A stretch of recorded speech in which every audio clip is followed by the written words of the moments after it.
Good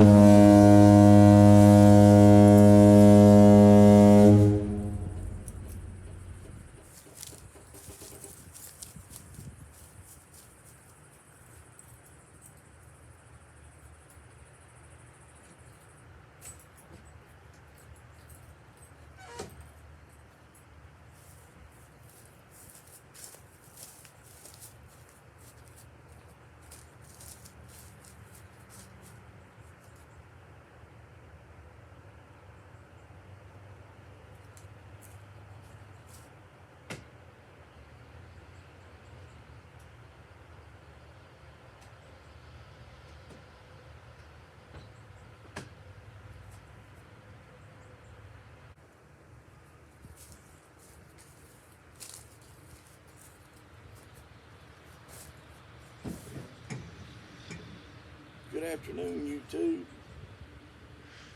Well, it's time to get back started on the mud boat just a little bit. So that's what we're doing today under the shade tree. We're waiting on parts for the jet ski. We're waiting on parts for, well, we're waiting on parts for everything but the mud boat. And the mud boat, I've put it off and put it off. Kind of looks like we're not going to put a mud boat motor on it. That's what I was planning on doing, was making the world's fastest mud boat. But let's just say the economy has hit me just a little bit harder than, well, it's hit me pretty good. Anyway, we ain't gonna let that get us down. I'm gonna take this right here, and I'm gonna show you how to determine at what height you need to make your spacer to go on your floor, your mud boats, and your boats. This is a General Anglizer, part number 837, and I'll leave you a link in the description down below to get you one of these. I've seen different ones. This is a really nice one. It is it's heavy. It's made out of metal, and it does a job. What it does is it makes contours for you. You can pretty much make any contour. As you can see right there, that's a perfect contour for this step right here, from the top of that toolbox down to here on this brake light bracket and on down. Now I can mark that out on a piece of wood and trace it out and cut it with a jigsaw, and it would fit. It would fit. It's a really handy little tool. When you get done, you just take it, just poke it back down in there. Just like that right there. It's a sliding little needle. And man, it's the handiest little thing. I keep it put up in my toolbox because I don't want to mess it up. I don't want to lose it. And I don't use it a whole lot. You won't see me doing a whole lot of woodworking projects. I'm a very accomplished carpenter, but I just don't have a woodworking shop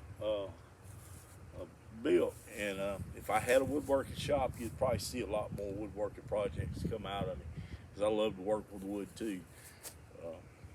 Anyway, I'm gonna take you over here to the boat, and I'm going to show you exactly what I'm gonna do to figure out how deep or how thick these little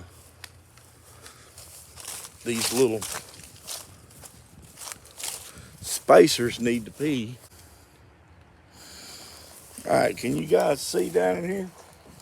You guys see down in here right there? Okay, you can see there. All right, what we're trying to do, we're trying to figure out how tall this rib is. That way we can make a spacer here and here to put in our floor. Okay, and the piece that we're going to put in the floor is back in the back where the operator sits, and that's what's on the agenda for today. So what you do is you take this little handy job here, you set it in the middle.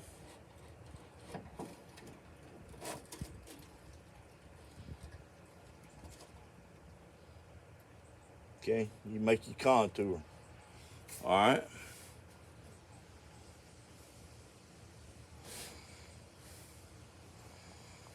Now that's set on a complete angle. All right.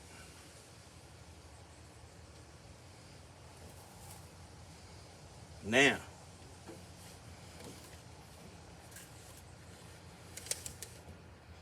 take your tape measure, you put it up against the edge there.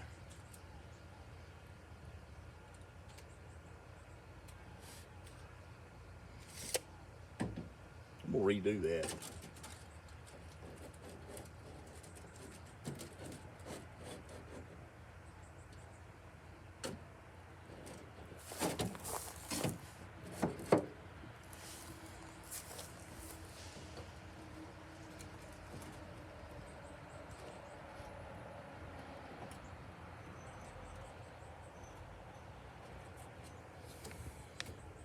That's a little better.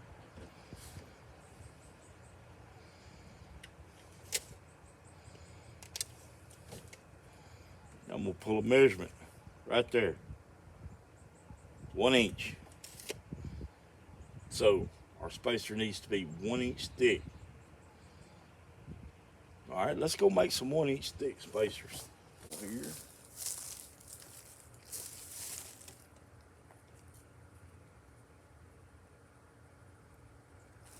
Make me a mark at 1 inch.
Now, if you can't find an OSHA violation in there somewhere, then I feel for you.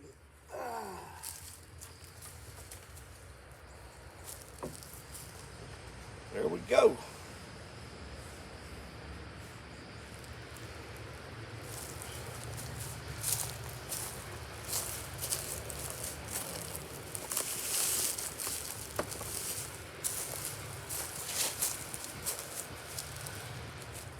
I'm gonna make one more.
The width of the boat, it's gonna be 33. It was 33 inches wide. We're gonna make these 32 3/4. Already got one measured there. We'll flip around, use this end for the other end.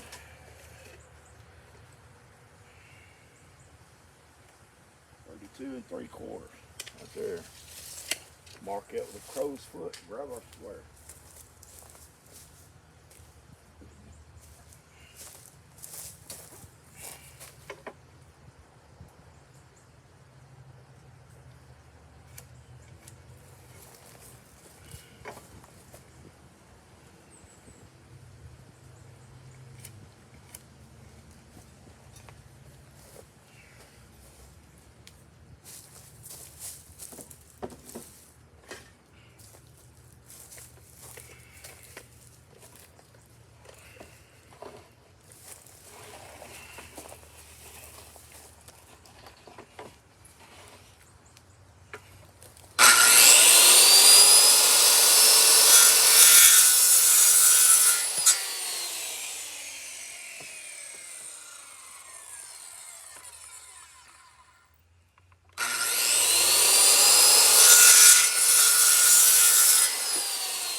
That, my friends, is why you use True Fuel. That machine has not been cranked since May. It is August now. 3 months. If not 4. Probably the 1st of May. Alright, so there we go.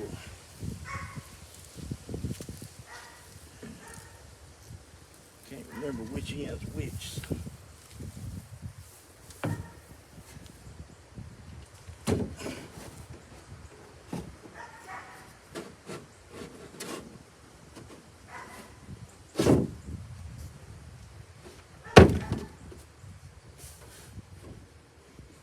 believe that'll be it.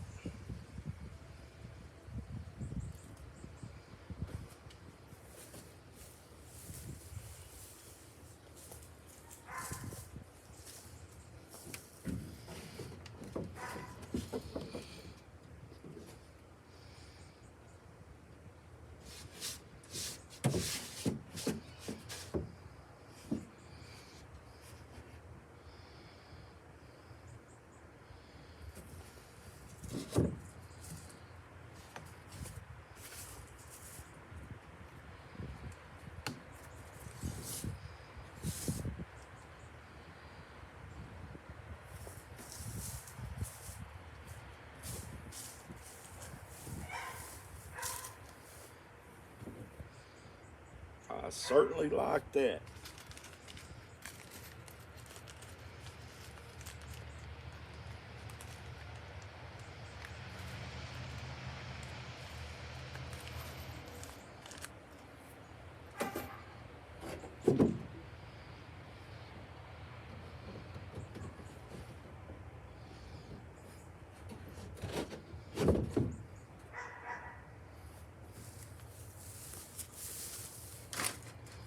Oh, good. These are the screws I use. All right.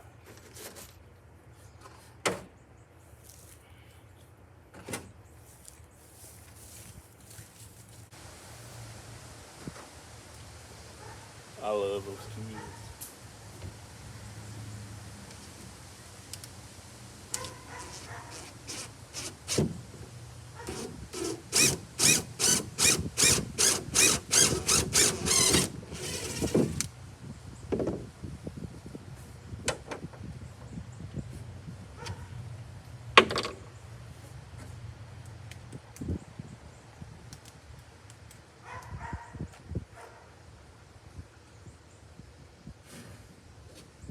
I don't know if that was the cross-country team or part of the football team.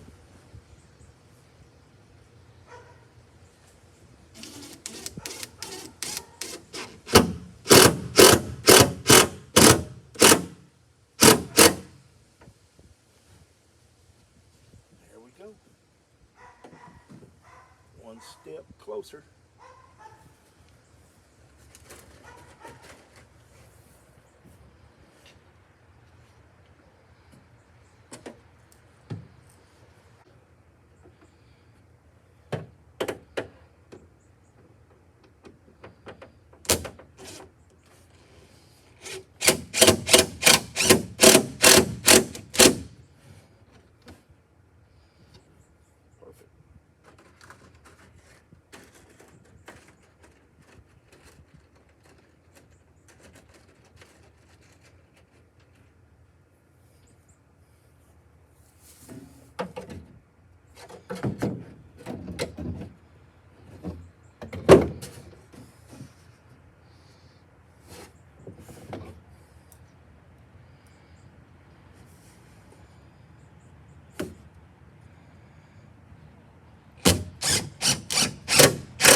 going about every 10 inches apart, 8 to 10 inches apart.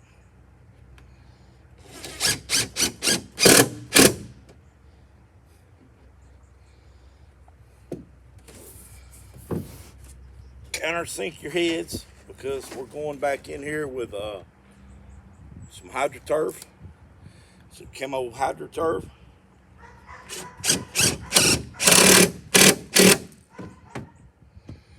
Don't want the screw heads popping up. So, alright. Yeah.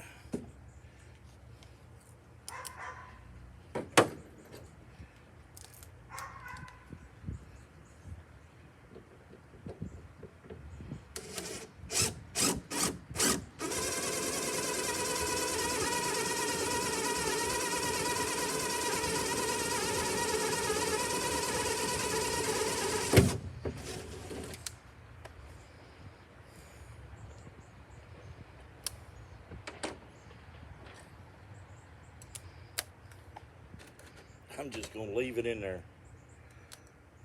You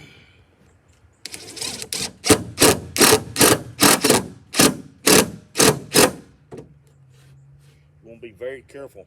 Make sure you use the right size drill bit, because if you don't, you will twist the heads off of them stainless steel screws, and then you're in trouble.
Now, you say, oh no, you're using treated wood on that boat. No, I am not.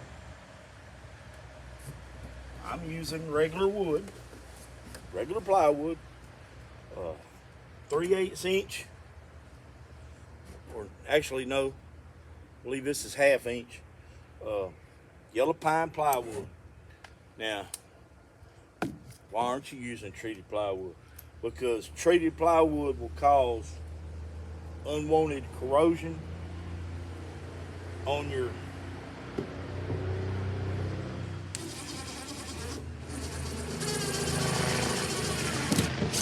aluminum, and it will eat a hole in your boat.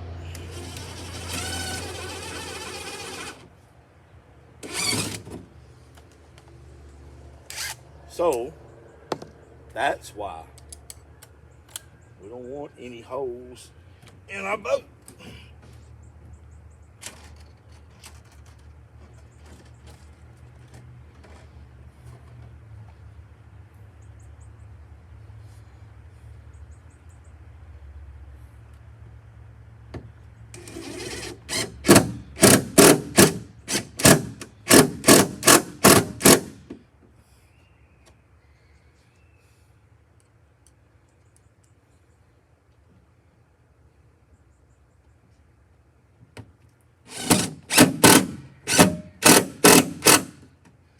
You know, when I started this process of building this mud boat,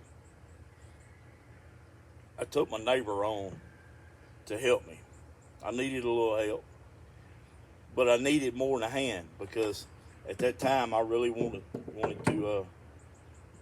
to take this job, take these boats, and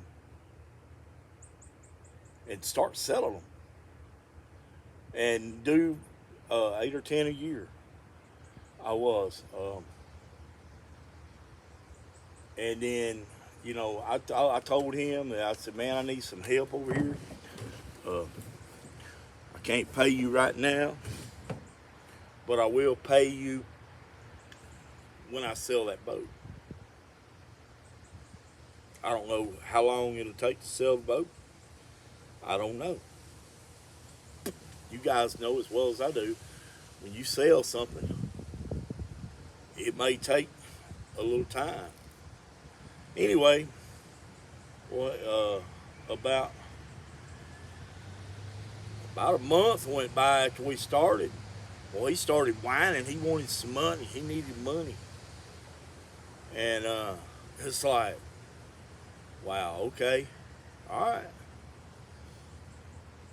So, I mean, he didn't actually come out and ask for it, but he was whining about needing money so bad. I needed money too.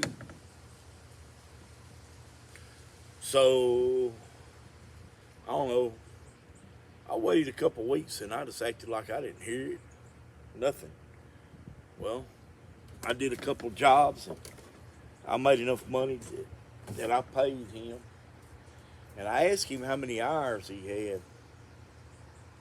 And I paid him for more time than what he said. He never, ever come over here once and said, hey man, let me do something over here to make up for that time that you paid me for. That I've always done him that way. I've always paid him more than what he was worth or or was owed. And you know, I was thinking maybe he would think to himself that, hey man, Chris is a pretty good guy to work for.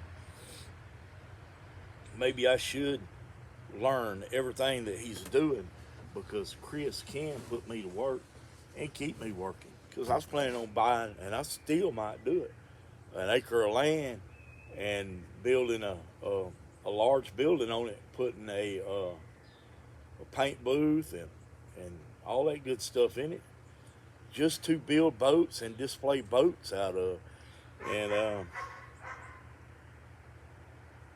And I told him, I said, man, while I'm gone working, doing service calls, so I want you to run the shop. Well, honestly, I don't think he would be very good at it. Even though he wouldn't have to do nothing but sit on his ass and tell people what to do, I don't think he could do that. I don't think he could show up every day. Uh, I don't get it. How people can sponge off of other people, and he don't sponge off of me. But I know good and well he don't work and make no money, 'cause I live right next to him. I know what he does. He sits on his ass and plays video games all day. He's 40 something years old and he does this. There ain't nothing wrong with him. I just don't get it. I just don't get it. How people can do this and look at themselves in the mirror whenever they wake up in the morning time. I just don't get it.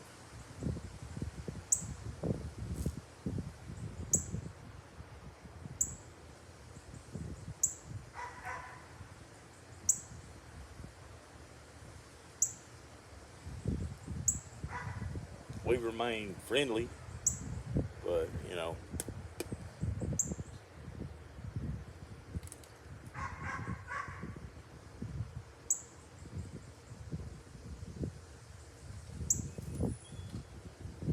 but he ain't no friend. A friend would walk over and say, "Hey man, what's going on?" This guy don't come over unless you dangling money in front of him.